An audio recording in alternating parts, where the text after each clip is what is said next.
Hi everyone, I'm Alex Absalom. And I'm Hannah Absalom. And today we are talking about spiritual conversations. That's right. And we have found that many believers struggle to have spiritual conversations with their friends, colleagues, neighbours, family, and so on. And we want to share with you some simple tools that will help you do that, that will help move you forward. And, you know, this is important because lost people matter to Jesus. Jesus says that he came to seek and to save the lost. People without Jesus face an eternity apart from God. And so this is vital stuff, isn't it? So why do you think it is that people don't like getting onto spiritual conversations, or I don't know about don't like, but or don't get there, don't talk about their faith, don't talk about anything spiritual? Why do you think that is?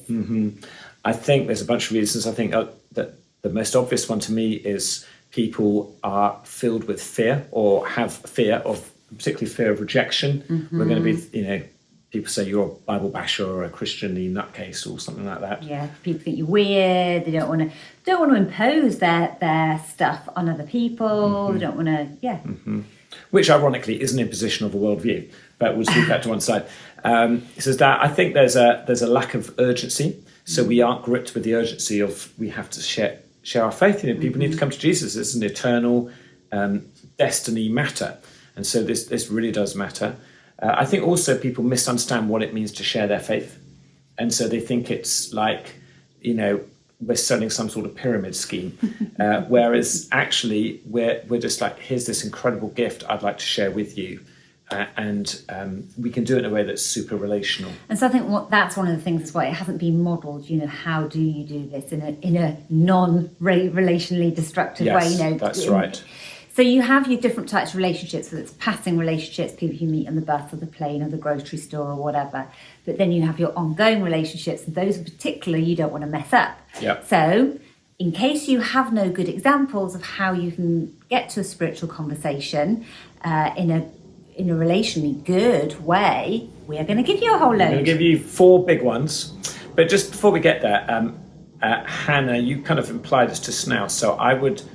well, I know you think this as well, which is it's not normal to get to a spiritual conversation straight out of the box with a person. It has happened, but it is rare. It is the exception rather than the rule.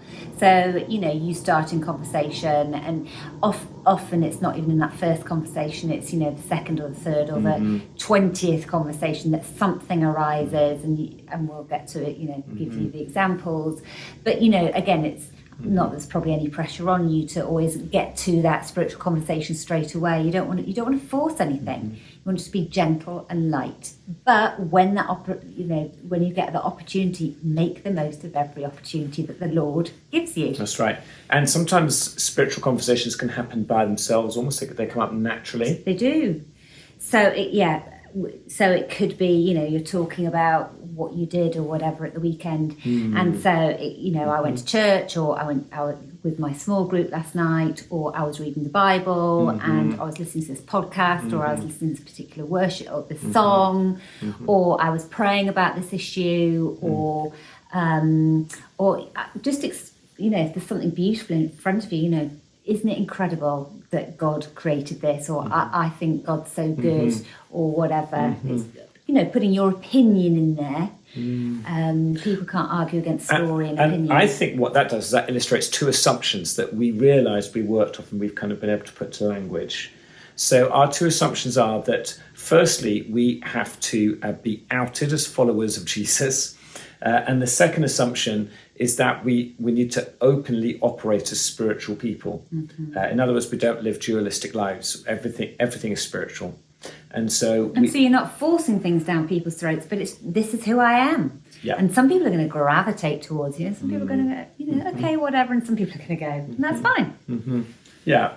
You know, too many Christians spend most of their weeks operating as functional atheists.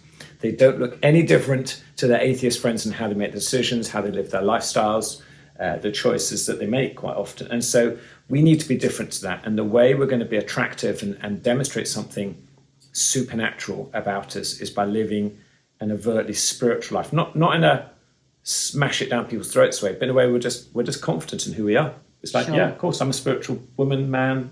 And that is a process that takes place over a period of time, you know, whether it's a shorter or longer period of time. But as people are watching us, of course, you know, well, what difference does Jesus make to us? Okay, let's give you 4 things. So we've got 4 kind of pathways that you can take to relationally move into spiritual conversations. We're not saying this is exhaustive, but here's 4 ones that we found super helpful. Yeah, 4 common ones, I think. Yeah. That, you know, everybody has their own natural bent depending on how you're wired, your personality, the situations you find yourself in. So you're going to resonate with some more than others, and that's absolutely fine. Start where you think, oh, I could do that. Okay, so I'm going to list them and then we'll just talk about them for a couple of minutes. So they are: number 1, can I pray for you? Can I pray for you? Number 2, you share your spiritual stories. Number 3, you call out the gold in others. And number 4, you ask open spiritual questions. So number 1 probably is our favourite. So let's start. For us, this feels like if you boiled it all down to 1, this is the one we would pick. So can I pray for you? So Hannah, just talk a bit about that phrase and how you utilise that. So I think there are 2 main ways that you can pray for people. So, you know, either something's going well and you want to pray, or something's going badly. So something going well, so somebody's got a new baby or a new job or a new house or a new opportunity. Oh, that's amazing. I'd love to pray blessing over that. Would that be okay? And again, it's how you make people feel. And if that's the way they feel loved by you, then we've never been turned down, so people love that sort of thing. And similarly, if somebody's something going bad, somebody's sick, pray for healing. Pray if somebody's stressed, just I'd love to pray for you that, you know, Jesus would come and bring you peace.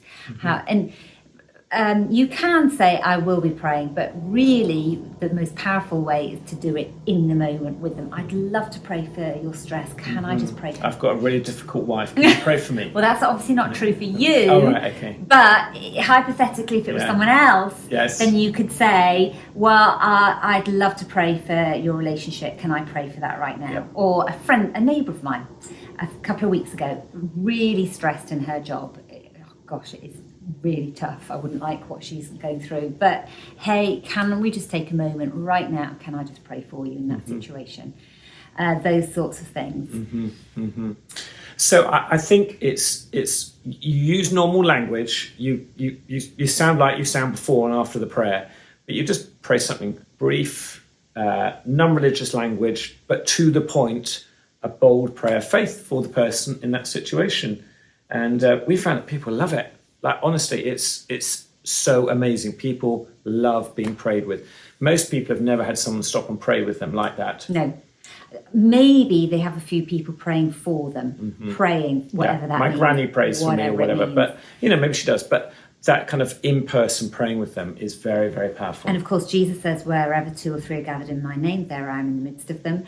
And so often we find that people have a Jesus encounter and they can't describe it, they don't know what's going on, but they feel something, they sense the presence of Jesus. And so often people have tears in their eyes, or they're just a little bit, oh, okay, thanks. They think that was maybe a bit weird, a bit out of the ordinary, but wow, something happened there. And I mean, a few, you know, hardened people, okay, whatever. But normally people really enjoy it and appreciate it. And I feel touched. Yeah, feel impacted. Second one we have on our list is share your spiritual stories.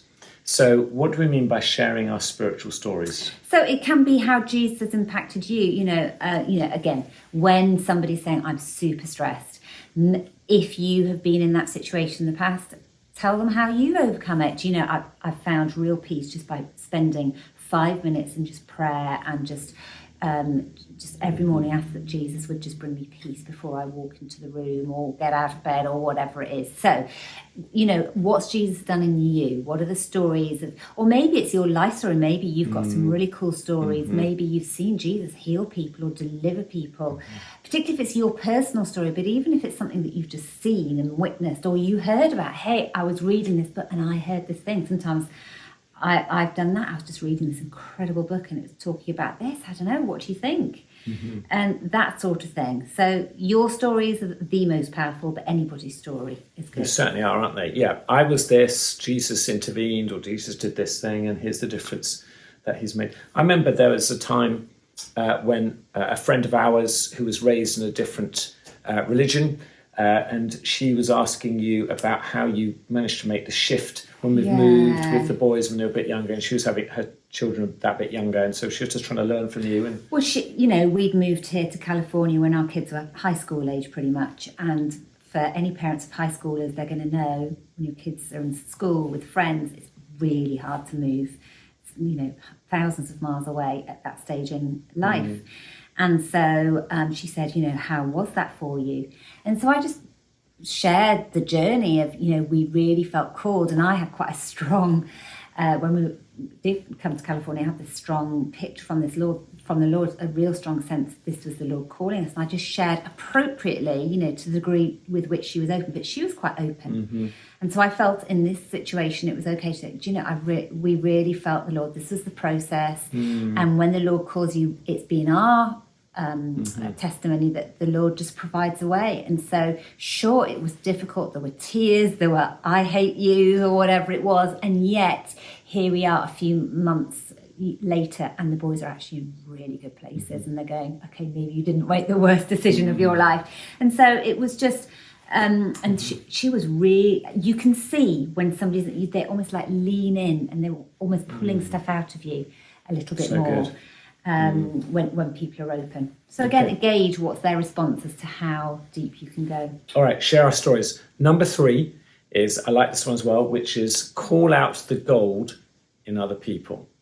And that's, well, I'll start that off if you want. So that's really works off the hypothesis that there are no prizes for spotting the messes in people's lives. That's not difficult to do. You don't need to be prophetic to spot it a lot of the time. But our culture loves to do that. Social media, prime example. But what we are called to do as followers of Jesus is we spot the gold. So call out the gold, call out the who this person is meant to be. It's almost like you're seeing through the Father's eyes who he made them to be, and you spot that thing, even if it's very early stages, or even if it's dormant in that person's life, but to spot it and to call that out. There are certain people who I'm sure you're thinking of right now who are really good at this, and maybe you're one of them. And it's they're just those positive, effusive people who love saying good things about other people. They're just wonderful to be around, and it's just like, you're so good at whatever it is. I really think that's a gift that God's given you. You should lean into that. I think He's created you that way, wired you that way, whatever it is, and it's just. Maybe that person is aware, maybe they're not aware, and it's just, pulling that out of them, because God has put good stuff in all of us, and it's okay saying, Lord, okay, what's the good stuff you've put in this person? How can I speak that over them and call it out of them, and speak what you have put into them. So good, love that. All right, and then number 4 is ask open spiritual questions. So by that we mean, so it can be all sorts of spiritual questions. Would you call yourself spiritual at all, or what's your spiritual background? Do you have any faith? Were you brought up with any faith? If there was a God, what do you think he, she, it would look like, or be like, or act like? That you could ask someone if they've ever had a spiritual experience, which is a very interesting question. We kind of think as Christians only we get spiritual experiences, but the Holy Spirit's doing all sorts of stuff. Or sometimes it's demonic. Yeah. And that's a common thing with neighbours. We've had, ghosts or Ouija boards or all sorts of stuff. And so that opens up all sorts of great, obviously, spiritual conversation there. You can ask people, well, what do you think of prayer? Have you ever had a prayer answered? If that comes up. I mean, just lean into those moments with something, you kind of see it, that opening, and lean into it. Is that good? Anything else you want to say about that? Sometimes there's this thing called the miracle question, which sometimes we can do. If God were to do a miracle in your life, what would it be? And that can be an interesting one. When you're starting a new year, you can say, hey, what are your dreams for this year? What would you be asking God to do in your life or your family in this next year? So you can just do things like that. And if it's authentic, I think the key thing is if it's authentic to who you are, and it feels like a natural overflow, you're just being open about the way you're wired, the way you think, and you just do it not in a judgy way. There's no condemnation. It's just it's an invitational. It's a curious that you Posture of curiosity. Stunning twins. We had the same Wow. word. So yeah, curiosity is a very good word in there, and it's a gracious, interested. And often those questions can be a follow-on from something else that you have said. Sure, it's not like hello. Or what does prayer mean to you? You're in a conversation. Yeah, and it's a natural flow. You know, I was praying about this. You know, have you ever prayed? Yeah. Does prayer mean anything to you? Yeah, or something comes up. Yeah, and it was that. All right. We want to give you a very specific next step, which is we are doing every 2 months, we do a seeding session. And in a seeding session, it's a 1 hour online workshop, and we pick a topic and we do teaching for about 35, 40 minutes, and then there's open Q&A with the group there. And we record it, and you're able to watch it later and use it to train people in your local context. So we're doing a seeding session on what we call the 6 gears of conversation. So it's an expounded thing. This is a small segment or section of that, so it's way more detailed, expounded. We'd love to I'm sure you've got some interesting experiences and things that you do, so you know there'll be a bit of interactive stuff, opportunity to ask questions as well. And it's based around the idea of a manual stick shift car, and there's different gears, so you can learn how to go through the gears, and we label them, and they help you think through how to build towards spiritual conversations, salvation conversations, even leadership conversations. You'll find it a very helpful tool. People love it. Yeah. Love it. We get so much great feedback on this. Yeah. So we want you to be part of this. And this is going to take place on Thursday, December the 7th at 12 p.m. Eastern Time, which is 9 a.m. Pacific time. So Hannah will have to get out the surf a bit early that morning. Yeah, sure. It's $49 for you to come, and that would include also the video recording of it afterwards, which you are then able to use locally to train. So it's great value in itself, and you can join us live if you're able to, and ask questions, all that good stuff. Or also what we are finding people like to do is we have an annual subscriber process, which is you get to come to all 6 sessions in any calendar year, plus you have access to the videos from previous seeding sessions, and that's only $149. So it's a bargain price. And plus there's also 2 additional live Ask Us Anything sessions, which are purely for the annual subscribers. So we've got one of those coming up in March. So we'd love to be a part of this. The way you find out more is there'll be links attached to this, but if you want to go look yourself, go to our website, dandelionresourcing.com, and you'll see at the very top of the page, there's a big seeding session tab. So click on that and scroll down, a bit of info, and that's where you would book. If you get any problems, shoot us an email or a message, we'll help you out. But we would love to see you on Thursday, December the 7th, and we're going to go through the 6 gears. Yes. Anything else you want to say about that? No, I mean, we love having it. So there'll be teaching, but opportunity for interaction too, and questions. So learn from each other too. Okay, and if you're watching us after December 7th, you'll still be able to buy and access those videos, the video for that session, and use it and learn from it as well. Yeah, super. Evergreen thing. Great. Well, God bless you, and have a good week, whatever. And we'll see you on the 7th. Yeah.